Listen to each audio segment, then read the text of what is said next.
I'm ABC 15's Ashley Holden sitting down one-on-one with Senator Carine Werner as we continue our investigation, DCS state of failure. I did meet with DCS this week, and we went over some reports that have come back related to the investigations. Senator Carine Werner, chair of the Health and Human Services Committee, sitting down one-on-one with ABC 15, detailing her recent meetings with DCS and working groups. We had a meeting with Rebekah Baptiste teachers and their social worker from their school, and it was a productive meeting with DCS. I think that they were able to get a lot of things on the table. Rebekah Baptiste, who deputies say was killed by her dad and his girlfriend in Apache County, is one of 3 high-profile murders this year of kids known to the system. Senator Werner explaining the changes now being worked on, from potential legislation to call response. We are going to be asking DCS workers to take a photo of a child when they go out to when one's been reported on. I think it's important that they have documentation of what that child looks like. What has come out about the hotline since we talked to you last that you've been looking at? We've learned that their current system would allow to be built out so that when a caller calls in, the employee can see the entire case history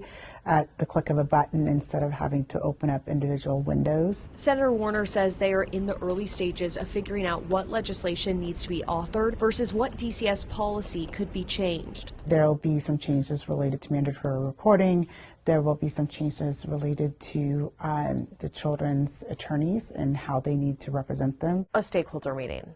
Where are we at with the next one? So we're looking at the next one being towards the end of November. The last stakeholder meeting happening here last month, and it happened behind closed doors.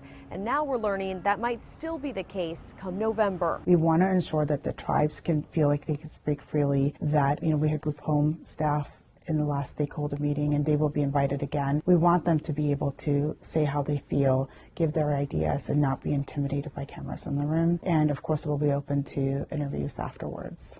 ABC 15 will be working to confirm the date of that next stakeholder meeting, and we'll be here to cover it. At the Capitol, Ashley Holden, ABC 15, Arizona.